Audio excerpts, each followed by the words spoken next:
marilah kita mendengarkan nasihat pernikahan dilanjutkan dengan pembacaan doa oleh Ustadz Ahsanur Ahmad LC.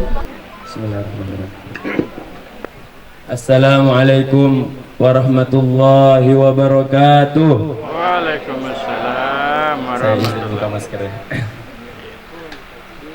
Alhamdulillahirabbil alamin. Alhamdulillah al-qailu fi muhkami tanzilihi wa min ayatihi an khalaqa lakum min anfusikum azwaja litaskunu ilaiha wa ja'ala bainakum mawaddatan wa rahmah inna fi dzalika laayatin liqaumin yatafakkarun. Shadaqallahul azim. Alhamdulillahirabbil alamin. Pertama-tama yang saya hormati dan saya muliakan para alim ulama, para tokoh-tokoh masyarakat, dan wabil khusus pada kedua orang tua dari kedua mempelai, Bapak Muhammad Arafah, Bapak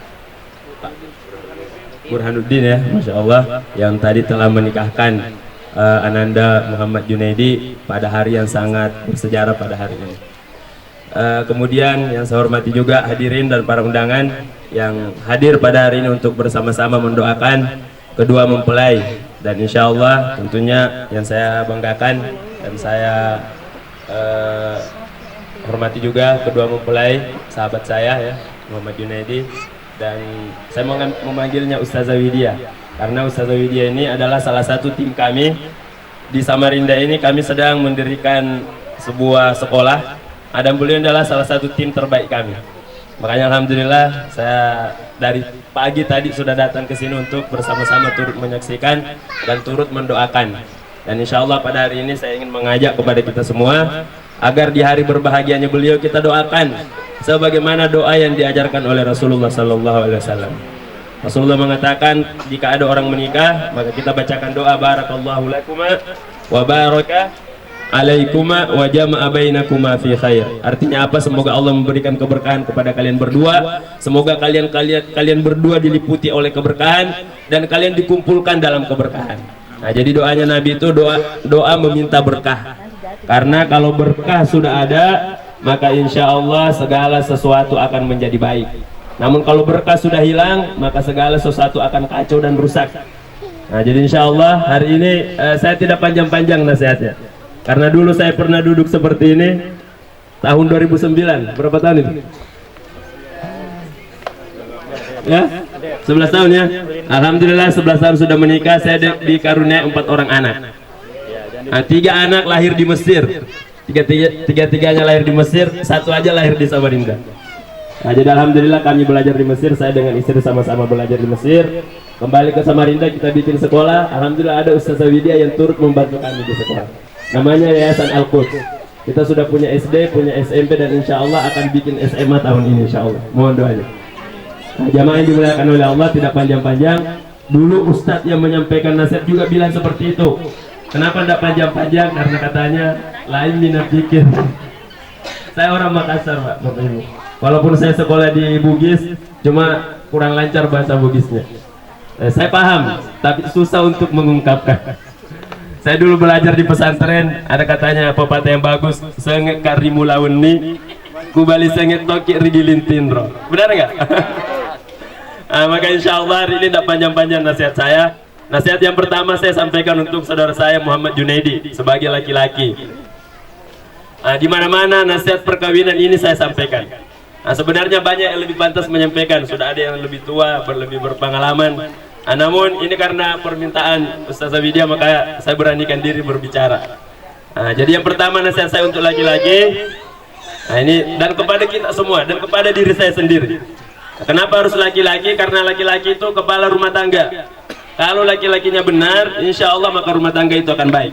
Nah, tapi kalau laki-lakinya sudah rusak, maka susah mau membangun rumah tangga dengan baik. Nah, ini kan kita berdoa kan, semoga keluarganya langgeng, keluarganya baik. Nah, maka untuk menjadi baik, pertama laki-laki saya ingin nasihatkan, ini adalah nasihatnya Sayyidina Umar. Nah, di dalam sejarah ada seorang laki-laki bernama Sayyidina Umar. Sayyidina Umar ini orangnya gagah, tinggi. Saking tingginya Sayyidina Umar, itu kalau naik kuda sampai kakinya ke tanah. Tinggi deh.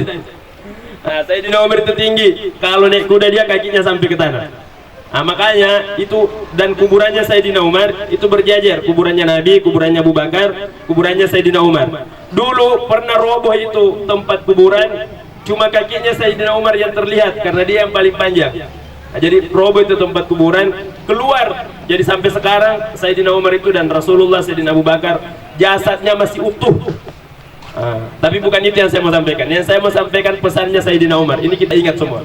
Apa kata beliau? Wahai para laki-laki, wahai para suami, jadilah engkau seperti bayi di hadapan istrimu. Seperti apa?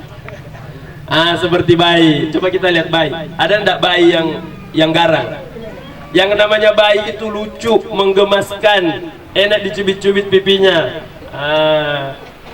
Jadi gitu, kita ini walaupun di luar jenderal, walaupun di luar komandan, sampai di rumah tidak boleh lagi ada komandan di rumah, tidak boleh ada presiden di rumah. Di rumah itu kita, kata Umar, harus jadi baik di hadapan istri-istri kita. Saya tadi melihat Bapak Arafah menangis ketika menyaksikan saya terima nikahnya. Itu pelajaran buat kita. Mulai hari ini Nak Junaidi, saya panggil anak, saudara Junaidi itu mengambil tanggung jawabnya beliau. Saya punya anak 2 perempuan. Saya juga merasakan, ya Allah, bagaimana nanti ketika saya nikahkan. Dulu ketika saya dinikahkan oleh bapak mertua saya almarhum, juga nangis beliau. Saya hebat-hebatnya laki-laki, melihat anaknya menikah pasti nangis. Saya aja tadi mau menangis tadi, karena saya membayangkan gimana. Coba tanya bapak-bapak semua, pasti nangis melihat ini. Karena kenapa? Pasti teringat dulu yang masih bayi, yang masih kecil, yang masih lucu. Sekarang diambil tanggung jawabnya oleh beliau.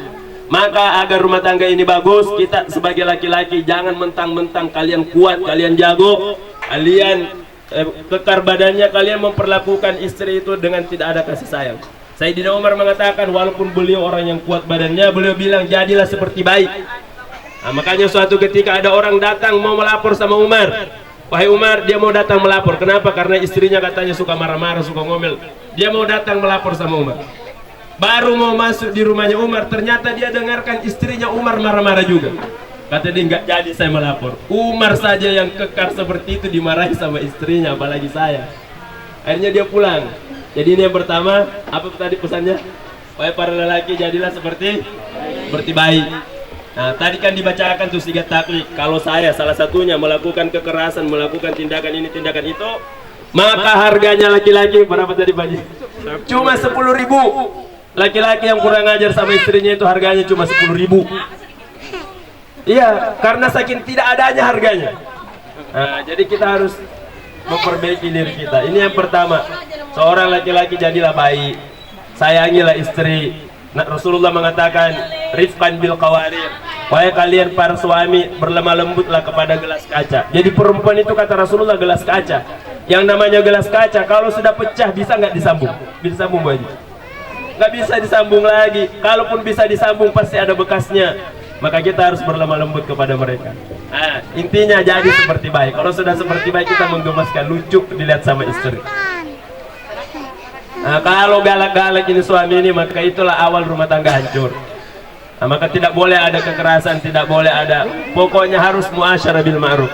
Harus kata-kata yang lembut, kata-kata yang indah dan enak didengar. Kemudian yang kedua, ini pertama laki-laki, khusus untuk Ustazah Widya. Saya sampaikan nasihat, ini bukan nasihat saya, ini nasihatnya Rasulullah SAW.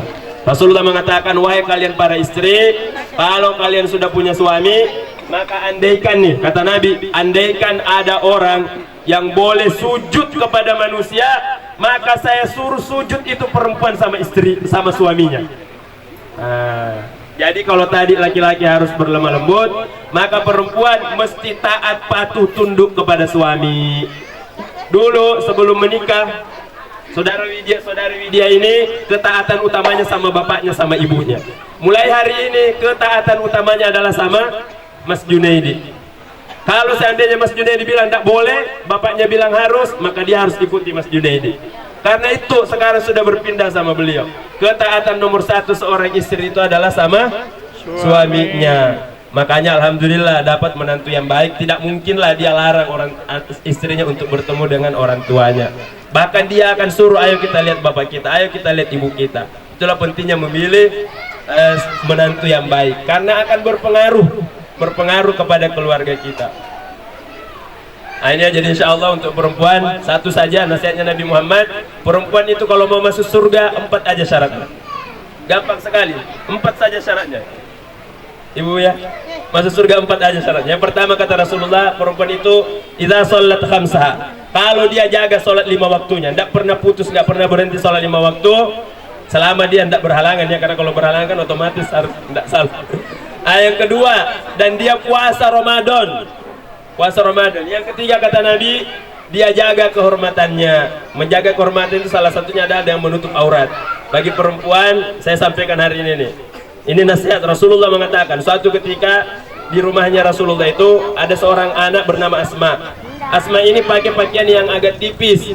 Lalu kata beliau, wahai Asma, seorang perempuan muslim kalau dia sudah sampai usia haid, maka tidak boleh terlihat dari tubuhnya kecuali 2 saja. Kecuali 2 saja. Apa itu? Wajahnya ini dan ini tangannya. Selain itu mesti ditutupi, tidak boleh diperlihat-lihatkan. Karena selama terlihat maka selama itu terhitung dosanya.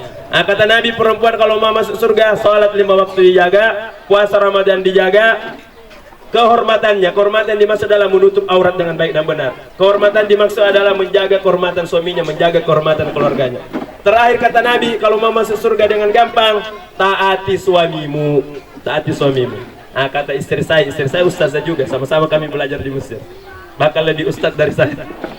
Nah, kata beliau, yang susah di antara 4 ini yang terakhir, mentaati suami. Kenapa? Karena suami itu banyak permintaannya, kadang aneh-aneh kan? Ya nggak Bu?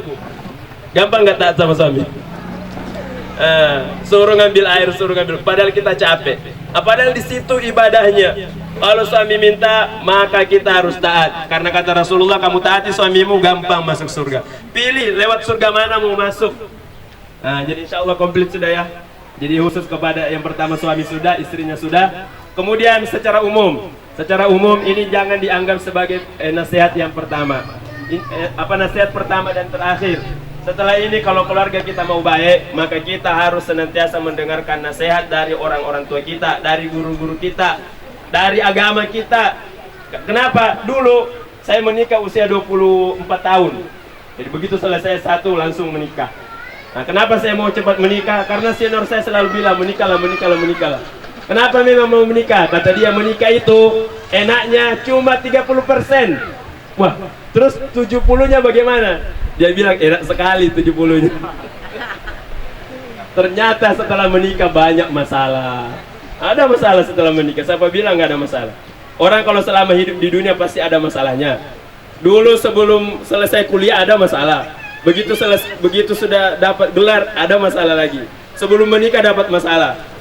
Tanya, tidak ada orang di dunia ini tidak ada masalah. Tanya bapak-bapak kita. Ya Bu ya, ada masalah Bu ya? Tidak berhenti. Kenapa? Karena memang agar selama kita hidup di dunia itu masalah selalu ada. Tapi masalah ini bisa diselesaikan dengan baik kalau kita selalu meminta nasihat dan petunjuk agama.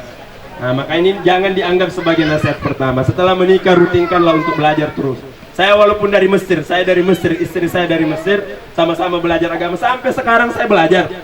Sampai sekarang saya minta nasihat, minta petunjuk. Nah, kenapa? Karena masalah itu terus bertambah tiap hari, sedangkan ilmu kita terkadang terbatas. Nah, maka tolong, siapapun kita yang ada di tempat ini, selalulah belajar, selalu menimba ilmu. Masalah terjadi karena pertama tidak ada ilmunya. Orang mau mengurus hutan saja, ada jurusan kehutanan kan? Padahal hutan itu tidak perlu cukup dia diam kita bisa selesaikan. Nah, apalagi mau ngurus keluarga itu, oh ya Allah, nanti mau nyari rumah, mau nyari ini banyak, pasti tidak ada selesai masalahnya. Tapi masalah ini akan selesai dengan baik kalau kita selesaikan dengan cara agama. Nah, kemudian yang terakhir, khusus bagi yang belum menikah. Ini tadi ada di samping saya tanya, masih sudah nikah belum? Belum. Saya bilang kapan? Insya Allah kita doakan. Semoga yang hadir pada hari ini yang belum menikah segera menyusul insya Allah. Allahumma amin. Nah, saya mau ajarkan doanya. Ada doa dibaca kalau mau cepat ketemu jodoh ya. Ada doanya Nabi Zakaria. Pendek saja. Nah, yang sudah menikah nggak usah dibaca doa ini. Kenapa? Ini saya mau sampaikan. Kata guru saya di Mesir dulu, kita manusia ini hidup ada 3 karirnya. Berapa? 3 karir. Yang pertama karir pendidikan. Yang kedua, karir pekerjaan. Yang ketiga, karir keluarga. Kesemuanya ini akan berakhir kecuali satu. Karir pendidikan, setinggi-tingginya orang sekolah paling tinggi S3. Ya kan? Ada nggak S4? Nggak ada S4, paling tinggi S3 saja sampai doktor. Pasti selesai orang belajar.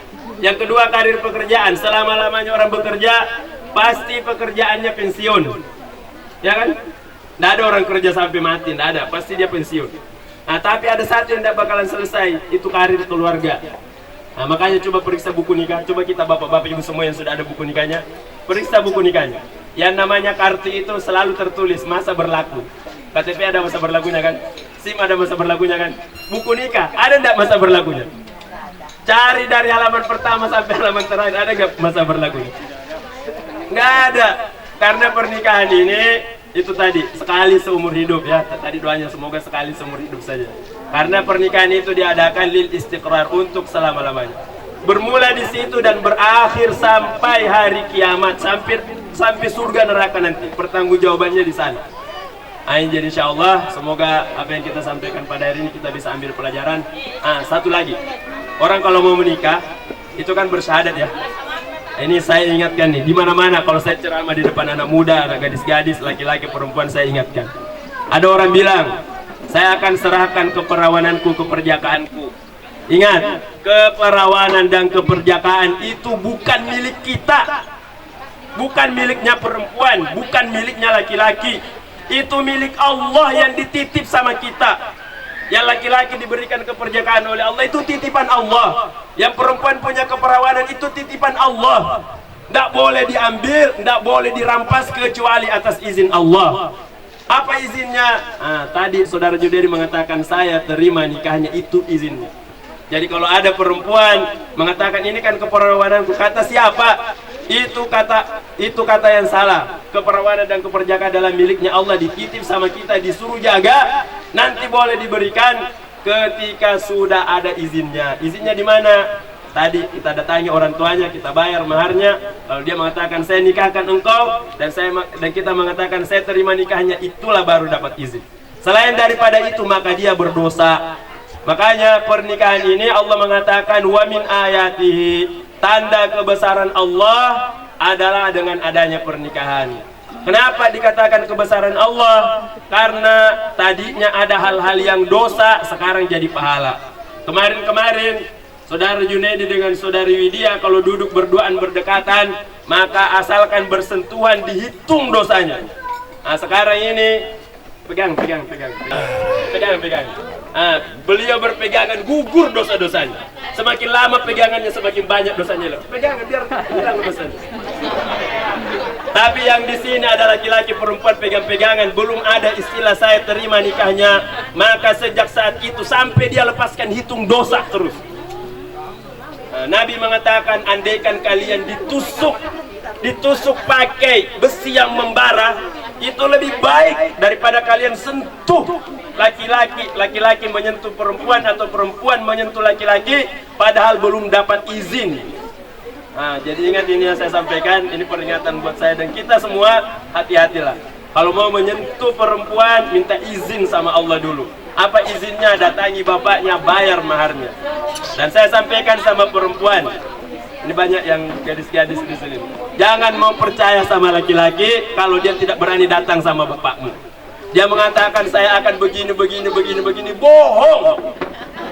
Bohong dia kalau tidak datang sama bapakmu. Kenapa? Saya sedih sekarang banyak sekali perempuan. Ada perempuan cerita sama saya, Ustaz, saya dibeginikan. Ya wajar, kenapa kalian yang membuka pintu-pintunya? Jadi hadirin yang dimuliakan oleh Allah, ini pernikahan adalah sebuah ibadah. Allah mengatakan pernikahan adalah misakan ghalidha. Orang yang menikah berarti dia beribadah seumur hidup. Ibadah dalam Islam itu tidak ada yang sepanjang pernikahan. Kalau kita sholat itu paling berapa menit kita sholat? 10 menit paling lama kita sholat. Orang pergi haji pun paling lama berapa hari? 40 hari kan? Kalau haji yang plus itu yang cepat pulang selesai 40 hari paling lama. Puasa Ramadan paling lama 30 hari. Tapi menikah tidak ada namanya berhenti. Mulai dari sekarang nih belum beribadah nih. Kita yang sudah menikah itu beribadah terus. Makanya insya Allah kita selalu bertanya kepada Allah, meminta petunjuk, meminta bimbingan kepada Allah. Semoga pernikahan kita semua yang hadir di sini, pernikahan kita Allah langgengkan, Allah jaga dan Allah berkahi. Lahir dari hasil pernikahan ini anak-anak yang soleh dan soleha, yang membanggakan Allah, membanggakan Rasulullah Sallallahu Alaihi Wasallam. Terakhir, mari kita berdoa bersama-sama. Kita doakan kedua mempelai dan tentunya kita semua. Semoga yang sekarang sudah menikah segera dikaruniai anak dan keturunan yang soleh. Semoga beliau berdua dijaga, ya, diberkahi pernikahannya dan mendapatkan anak yang soleh dan soleh insyaallah. Haziniyah wala kulli niyatin sholihah. Al-Fatihah. A'udzu billahi minasyaitonir rajim. Bismillahirrahmanirrahim. Alhamdulillahirabbil alamin arrahmanir rahim. Maliki yaumiddin. Iyyaka na'budu wa iyyaka nasta'in. Ihdinas siratal mustaqim. Siratal ladzina an'amta 'alaihim ghairil maghdubi 'alaihim waladdallin. Alhamdulillahirabbil alamin. اللهم صل وسلم على هذا النبي الكريم سيدنا ومولانا محمد وعلى آله وصحبه وسلم. اللهم اغفر لنا وارحمنا وعافنا واعف عنا. اللهم اجعل جمعنا هذا جمعا مرحوما وتفرقنا عن بعده تفرقا معصوما ولا تجعل فينا شقيا ولا مترودا. اللهم اهدنا واهد بنا واجعلنا سببا لمن اهتدى. اللهم إنا نسألك بأسمائك الحسنى وبصفاتك العلى أن تؤلف بين قلبيهما. اللهم ألف بين قلبيهما كما ألفت بين آدم وحواء. اللهم ألف بين قلبيهما كما ألفت بين إبراهيم وهاجر. اللهم ألف بين قلبيهما كما ألفت بين يوسف وزليخا. اللهم ألف بين قلبيهما كما ألفت بين سيدنا محمد صلى الله عليه وسلم وخديجة الكبرى. اللهم ألف بين قلبيهما كما ألفت بين سيدنا علي وفاطمة الزهراء يا رب العالمين. اللهم أدم الود بينهما يا ربنا ya arhamar rahimin. Kami mohon padamu ya Allah, berkahilah pernikahan kedua saudara kami ini ya Allah. Ya Rabbana, karuniakanlah dari pernikahan ini anak-anak yang soleh dan keturunan yang menyebut namamu dan menyebut Rasulullah Sallallahu Alaihi Wasallam. Ya Rabbana ya arhamar rahimin. Bagi kami yang sudah menjalankan pernikahan ya Allah, maka jagalah pernikahan kami ya Allah. Jadikanlah pernikahan kami pernikahan yang sakinah, mawaddah, warahmah ya Rabbana ya arhamar rahimin. Lahirkanlah dari hasil pernikahan kami anak yang soleh dan soleha ya Rabbana. Allahumma gfir lana warhamna wa'afina wa'fu anna. Kami mohon juga padamu ya Allah, di hari kebahagiaan kami ini ya Allah, kami mohon padamu ampunilah dosa kedua orang tua kami ya Allah. Seandainya kedua orang tua kami masih hidup, maka panjangkanlah umurnya ya Allah. Berikanlah kesehatan kepada mereka berdua ya Allah. Jaga dari berbagai mara bahaya ya Rabbana ya arhamar rahimin. Seandainya orang tua kami telah meninggal ya Allah, maka jadikanlah orang tua kami di dalam kuburnya mendapatkan kebahagiaan yang sebahagia-bahagianya ya Allah. Jadikanlah kubur kedua orang tua kami sekarang juga ya Allah sangat lapang selapang-lapangnya ya Allah. Jadikanlah kuburnya menjadi taman-taman surga ya Rabbana ya arhamar rahimin. Allahumma innaka afuwun tuhibbul afwa fa'fu anna. Rabbana hab lana min azwajina wa dzurriyyatina qurrata a'yun waj'alna lil muttaqina imama.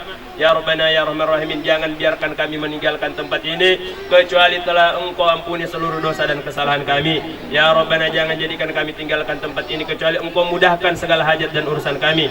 Ya Allah, jika ada di antara kami yang ingin segera mendapatkan jodohnya, maka pertemukanlah dengan jodoh yang soleh dan soleha ya Rabbana ya arhamar rahimin. Allahumma ighfir lana warhamna wa'afina wa'fu anna. Rabbana atina fid dunya hasanatan wa fil akhirati hasanatan wa qina adzabannar.